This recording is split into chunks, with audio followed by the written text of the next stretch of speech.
The Texas sun didn't just shine, it punished. It baked the earth until it cracked, and it bleached the bones of men and animals who had made one wrong move. In the summer of 1867, it beat down on the torn dress of a woman named Sarah Miller, a lone survivor cowering in the brush as Comanche warriors circled the smoking remains of her life. Her husband was gone. Her world was ash. And now, they had found her. Swift Arrow, a warrior with eyes as hard as flint, dragged her from the thorns. He threw her onto a pony. She was a captive, a prize, another casualty of a brutal land. As they rode into the heart of the Comanche camp, a sea of hostile faces turned to watch. This was a place of no mercy. Chief Running Elk stood waiting. His face was a map of old battles, his gaze missing nothing. "What is this?" he asked, his voice like rocks grinding together. "A survivor," Swift Arrow said. "The soldiers missed one." Sarah's heart hammered against her ribs. She tried to speak, to beg for her life, to tell them about her sister at Fort Richardson who would pay for her return. But the chief raised a hand, silencing her. His eyes weren't cruel. They were worse. They were calculating. He turned to an old woman. "Mourning Dove, give her water, then take her to my son." The name hung in the air with a chilling weight. The chief's son. A man the tribe spoke of in whispers. A warrior whose spirit was said to be as broken as his body. Sarah was pushed toward a lodge that stood apart from the others, shrouded in an unnatural quiet. They were taking her to him, to the paralyzed son of the chief.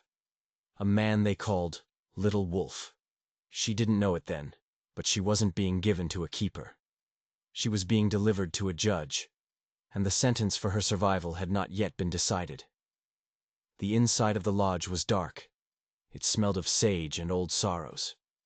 Little Wolf sat against the far wall, his legs stretched out before him, useless and still. He had been the tribe's greatest young warrior, a legend in the making, until a fall from his horse had shattered his spine, and his pride along with it. He didn't look up when she entered. He just kept sharpening an arrowhead, his hands moving with a deadly precision that his legs had lost. "My father sends me another burden," he said, in perfect mocking English. Sarah flinched. His voice was not what she expected. It was clear, educated, and dripping with a bitterness so cold it burned. "I am not a burden," she whispered, her voice trembling. He finally looked up. His eyes were black pools of rage. "A white woman in my lodge is not a burden. You are a ghost, a reminder of a world that broke me, just as it broke you." He knew English. The realization sent a fresh wave of fear through her. This was not a simple warrior. He was something more, something far more dangerous. "They said you would teach me," she said, trying to keep her voice steady. "I will teach you what you are," he shot back. "You are a captive. You will learn our words so you can understand our commands. You will learn our ways so you can work until your hands bleed. And you will learn to be silent." His cruelty was a shield. But Sarah saw something else in his eyes. A flicker of profound, unbearable pain. He wasn't just angry at her. He was angry at the world. Days turned into a blur of work and lessons. The women of the tribe watched her with suspicion. The children stared. And every afternoon, she would sit in Little Wolf's lodge, enduring his cold instruction. But she was a survivor. She learned the words. She learned the work. And she learned to watch. She watched the way the other warriors treated Little Wolf, with a forced respect that barely hid their pity. All except one. Swift Arrow, the warrior who had captured her. He looked at the chief's son with something that wasn't pity. It was contempt, a dark, simmering hatred that he tried to hide. One afternoon, Little Wolf was showing her how to strip sinew for bowstrings. He was explaining the process in Comanche, his voice impatient. Frustrated, Sarah reached for a tool on a nearby shelf to help her. It was a small, finely made awl, its handle worn smooth with use. She froze. Her blood ran cold. She had seen that awl before. It had belonged to her husband, Thomas. It was a unique piece he had crafted himself. It couldn't be. She looked from the tool to Little Wolf's face. His expression was a mask of stone. How did you get this?" Her voice was a choked whisper. He shrugged, not meeting her eyes. "We take things in raids. It is the way of things." But she knew he was lying. The tool was too clean, too well cared for. It wasn't plunder. It was a keepsake. Her husband's killer wasn't some faceless soldier. Her husband's killer was right here, in this camp. It was one of these men, and she was trapped here with them. The awl felt like a brand in her hand. A piece of her dead husband, held by the very people who might have killed him. The lie sat between them, thick and suffocating. Little Wolf knew she didn't believe him. He could see it in her eyes. The fear was still there, but now it was sharpened by suspicion. It changed their lessons. She was no longer just a captive learning to survive. She was a detective, searching for clues in every word, every gesture. She started listening. Really listening. To the stories the women told around the fire, to the boasts of the warriors. She was searching for any mention of the attack on her wagon train, but there was nothing. It was as if it never happened. This wasn't right. A battle with soldiers, a burned wagon train. That was a story of victory. A story warriors would tell for years. The silence was more damning than any confession. Then, the world turned upside down. A hunting party returned at a gallop, their faces grim. "Soldiers!" the lead rider yelled. "3 days' ride south, and they are moving fast." Panic erupted in the camp. But it was a controlled panic, an ancient, practiced drill. Lodges came down, possessions were packed. The tribe was a whirlwind of efficient motion. They were disappearing, fading back into the plains where no army could follow. Running Elk came to her as she helped Mourning Dove pack. His face was granite. "The soldiers are coming. They hunt us, not you. You can go to them. Try your luck." It wasn't an offer of freedom. It was a death sentence. A lone woman walking into the path of soldiers hunting Comanche would be shot before she could speak a single word. "Or," the chief continued, his eyes boring into hers, "you can come with us. You can ride with us, eat with us, and become one of us. But if you choose us, you choose us forever. There is no going back." Everyone stopped to watch her. It was a test. Her life balanced on her next word. She looked over at Little Wolf. He was being strapped to a travois, a sled pulled behind a horse, the proud warrior, reduced to baggage. His eyes met hers across the chaotic camp. He gave nothing away. This was her choice alone. She thought of the all, the secret. The only way to find the truth was to stay. "I will go with you," she said, her voice clear and steady. A murmur went through the crowd. The chief gave a single sharp nod. The test was over.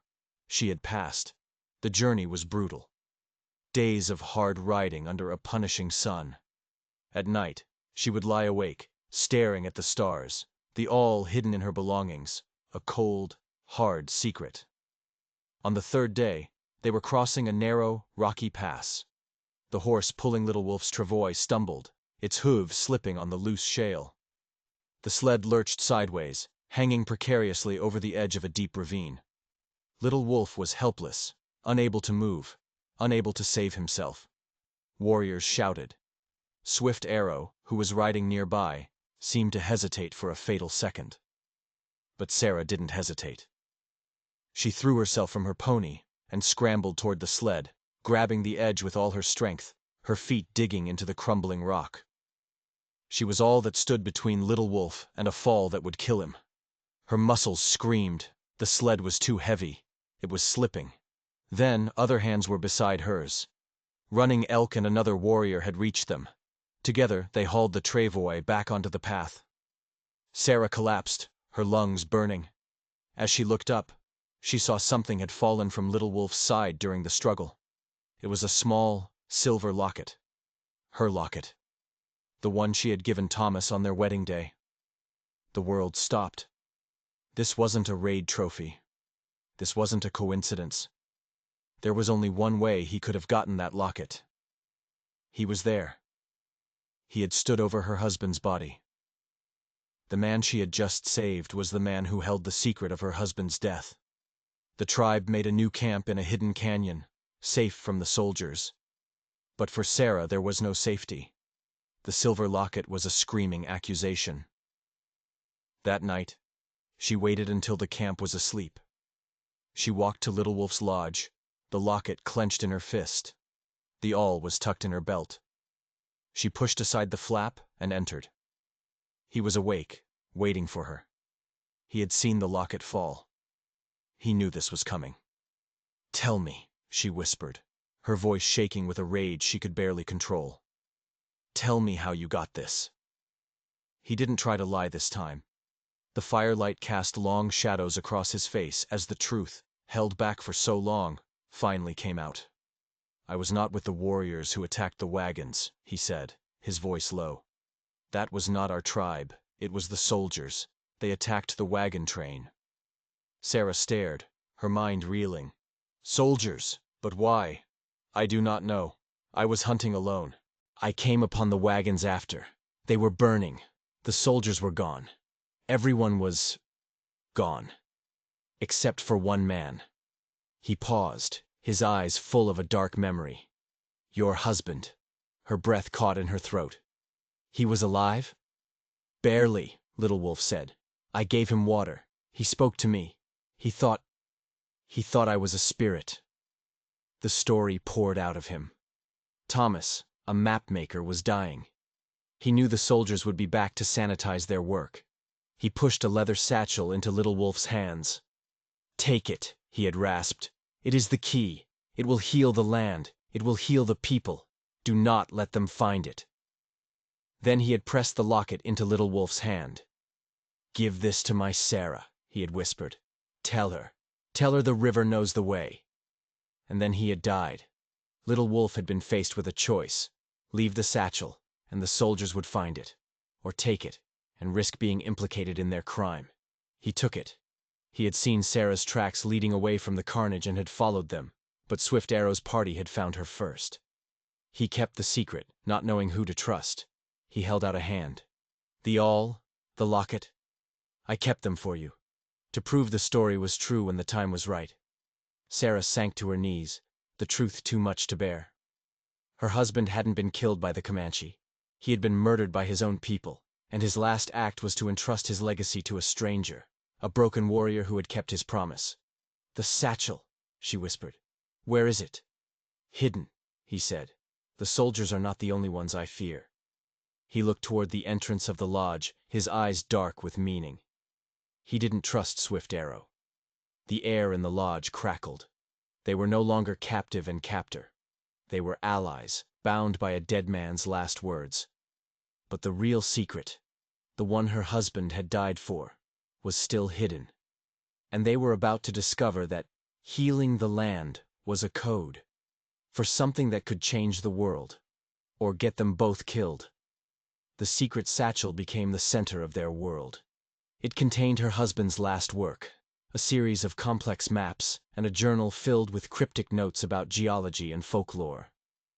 "The river knows the way," Sarah murmured, reading her husband's last words again. It wasn't just a poetic phrase, it was a clue. Together, they pored over the maps. Little Wolf, who knew every rock and ravine of this land, saw things a white man would miss. He saw that Thomas hadn't just been mapping terrain. He had been mapping the underground rivers, the hidden water table of the entire region. "He was looking for something," Little Wolf said, his finger tracing a series of strange symbols. "These are not Comanche. They are older." The journal held the answer.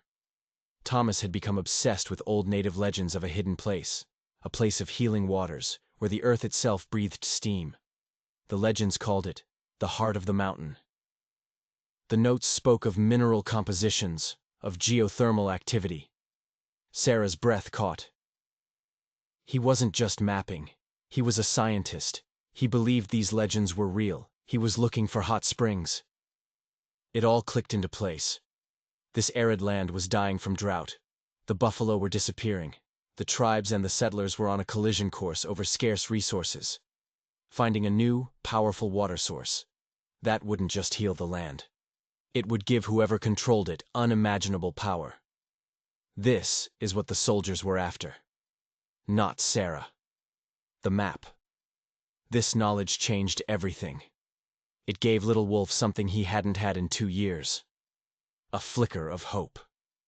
Healing the people, he whispered, looking down at his useless legs. Could it be? A new purpose ignited between them. They had to find this place. For Thomas.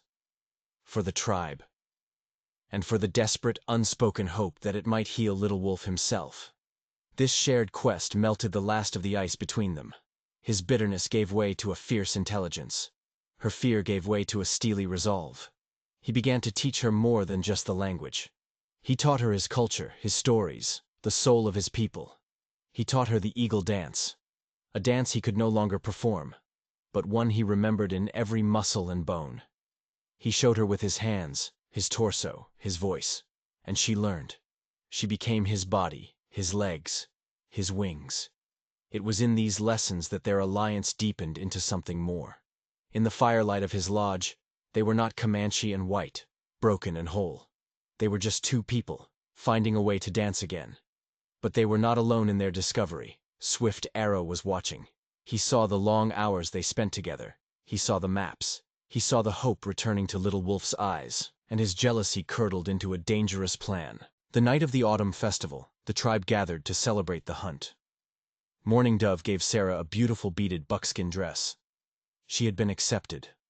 She was one of them now. As the drums beat, Sarah knew what she had to do. She would perform the eagle dance, for the tribe, for Little Wolf. But as she prepared, Swift Arrow cornered her in the shadows. His voice was a venomous whisper. Do not tie yourself to him. He is a cripple who shames his father's name. He speaks of peace when we need a wolf. I should have been the chief's son. Sarah stared at him, her heart pounding. He was weak, even before his fall. Swift Arrow hissed, his hatred finally boiling over. His horse did not stumble by accident. I made sure of it. I corrected the Great Spirit's mistake. I will not let you, an outsider, undo my work and give him power again. The confession was a slap in the face. The fall wasn't an accident. It was attempted murder. The enemy wasn't just the soldiers outside the camp. He was the tribe's greatest warrior. And he was standing right in front of her. The drums called for the dance to begin. Sarah's mind was a whirlwind. Swift Arrow's confession was a poisoned dart, meant to paralyze her with fear. If she danced, she would be publicly aligning herself with Little Wolf, declaring herself Swift Arrow's enemy. He thought he had broken her. He was wrong. She walked into the firelight, her head held high. She saw Little Wolf watching, his face full of hope.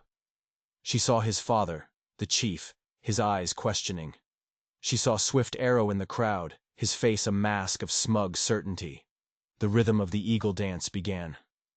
Sarah closed her eyes and let Little Wolf's teachings flow through her. She danced with a power she didn't know she possessed. Her movements were not just steps, they were a story.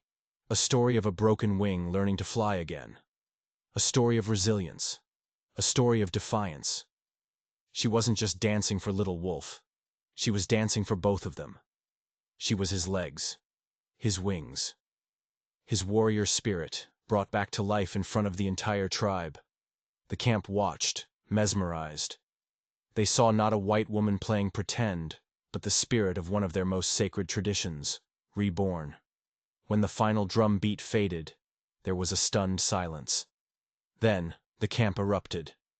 Running Elk rose, his face filled with an emotion no one had seen in years. He saw what this bond had done for his son. He saw the strength in this woman. He walked to Sarah and placed a hand on her shoulder, an unmistakable sign of favor. The tide had turned. Swift Arrow's power play had failed.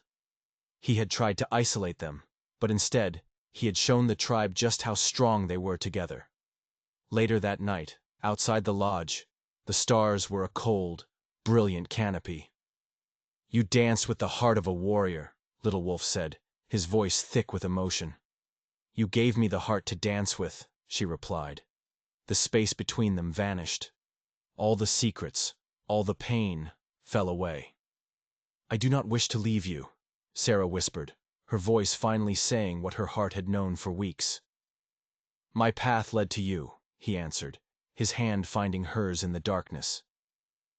In that moment, Chief Running Elk approached them. He had seen the dance. He had seen their hearts. "It is not good for a man and woman who share one spirit to live in two lodges," he announced. "The tribe will recognize you as one." He was marrying them, forging their alliance in the eyes of the people. It was a political move, a father's blessing, and a direct challenge to Swift Arrow. Their union gave them new strength, but they knew the real danger was still coming. They now had to get to the heart of the mountain before Swift Arrow and Captain Thorn could find them. But Swift Arrow had one more card to play. He couldn't challenge the chief's decision openly, so he acted in the shadows. He sent a rider, a warrior loyal to him, under the cover of darkness. Not to Captain Thorn, to Fort Richardson, to Sarah's sister, Rebecca. The message was simple and cruel. Your sister is alive. She is a willing captive of the man who murdered her husband. Come to the Red Valley Trading Post in 1 month's time if you wish to see her one last time before she is lost to you forever. It was a trap designed to tear them apart from the inside out. The news of her sister came like a ghost, delivered by a trader who owed Running Elk a favor. Rebecca was coming. The trap was set. Sarah's heart was torn in two. To see her sister again was a desperate prayer answered. But she knew with chilling certainty it was a lie, a lure. "Swift Arrow is behind this," Little Wolf said, his voice grim. "He wants to draw you out, separate you from the tribe, make you vulnerable." "I know," Sarah whispered, her hands twisting together. "But she is my sister. She thinks I am in danger. She will come. I cannot let her walk into this alone." Running Elk saw the dilemma. His face was heavy. "This is a trap for you, but also for us. The soldiers will be there. Swift Arrow will be there. It is a battlefield of his choosing. They had to go, but they would not go alone." The journey to the Red Valley Trading Post was a tense, silent march. Running Elk himself led a small, elite party of his most trusted warriors. Sarah rode beside Little Wolf's travois, the map to the hot springs now sewn into the lining of her buckskin dress. It was their only hope for the future, and they were riding directly into the heart of danger to protect their past. When they arrived, the trading post was deceptively quiet. A few wagons, a handful of trappers. But Little Wolf's eyes, trained to see what others missed, saw the signs. A glint of sunlight off a rifle barrel on the ridge. Too many horses hidden in the nearby woods. They were already here. Rebecca was waiting inside the trading post, her face pale with worry. The reunion was a torrent of tears and whispered words. "I thought you were dead," Rebecca cried, clinging to her. "This letter. It said they forced you, that your husband's killer held you captive." "No," Sarah said, pulling back to look her sister in the eye. "My husband was killed by soldiers. This man," she said, turning to Little Wolf, who had been brought just inside the doorway, "is my husband. He saved my life." Rebecca stared, her mind struggling to comprehend the impossible truth. That's when the doors of the trading post burst open. Captain Thorn strode in, a cruel smile on his face. His soldiers filled the doorway behind him. "What a touching reunion," he sneered. "Now, the map." From the other door, Swift Arrow and his warriors appeared, blocking any chance of escape. They were surrounded. "You were a fool to come, Little Wolf," Swift Arrow said, his voice dripping with triumph. "Today, the tribe gets a real leader, and I get my justice." Running Elk and his warriors stood ready, but they were outnumbered. It was a hopeless situation. But they had underestimated Sarah. She looked at Thorn, then at Swift Arrow. She had been a victim for too long. No more. "You want the map?" she said, her voice ringing with a cold fury that startled everyone. "You can have it!" She reached into her dress. But she didn't pull out the map. She pulled out the awl, her husband's tool. In a flash, she lunged not at Thorn, but at a stack of lanterns sitting on the counter. With a sweep of her arm, she sent them crashing to the floor. Oil and flame erupted. The dry wooden trading post went up like a tinderbox. "Now!" Running Elk roared. In the smoke and chaos, the battle began. It wasn't a fight for a map anymore. It was a fight for survival. Running Elk's warriors, fighting with the desperation of cornered lions, engaged Swift Arrow's men. Sarah grabbed her sister, pulling her toward a back window. "Go! Get to the horses!" Little Wolf, meanwhile, was not helpless. From his position on the floor, he pulled a concealed knife. As one of Thorne's soldiers ran past, Little Wolf's arm shot out, hamstringing the man and sending him screaming to the ground. Captain Thorne, enraged, turned his gun on Little Wolf. "You should have died in that fire with the rest of them," he roared, revealing the final, terrible truth. He hadn't just been after the map. He had been the one to order the attack on the wagon train. He was the man who had murdered her husband. But before he could fire, a shot rang out, not from a warrior's rifle, but from a trapper's pistol. The quiet men who had been watching from the corners were not neutral. They had traded with Running Elk for years. They respected him. They would not stand by and watch soldiers slaughter his family. The tide of the battle turned. Thorne, wounded and shocked, was captured. Swift Arrow, seeing his plan fall apart, tried to escape, but he was met at the door by Running Elk. The two warriors faced each other, and in a final brutal duel, the chief struck down the traitor. The fire raged, consuming the trading post and the dark secrets within it. They had survived. Weeks later, they found it. The heart of the mountain. It was just as Thomas's journal had described, a hidden grotto where hot, mineral-rich water steamed from the earth. Following the journal's instructions, they built pools, and the healing began. It was a slow, agonizing process, but day by day, feeling began to return to Little Wolf's legs. First a flicker, then a spasm. Then, one day, he was able to stand, leaning on Sarah for support. He would never ride like the warrior he had been, but he was no longer broken. They had healed the man. Now, they would heal the land. The discovery of the springs gave the Comanche a powerful new resource, a sacred place of healing that ensured their survival for generations to come. Sarah and Rebecca built a new bridge between their worlds. Meeting often, two sisters who had found peace in their own way. One evening, as the sun set over the heart of the mountain, Sarah watched Little Wolf teaching a group of children how to carve flutes. His hands were still strong, but now his eyes were filled with a gentle wisdom. He was not the warrior he had planned to be. He was something more. A teacher, a leader, a husband. She had been captured, yes. But in that camp, with that broken man, she had found not a prison, but the greatest freedom of all. The freedom to choose her own family, her own path, and her own heart. If you enjoyed this story of survival and love against all odds, don't forget to subscribe. There are always more stories waiting to be told. Let us know in the comments. Do you believe a person's greatest strengths are found before they are broken, or after they learn to heal?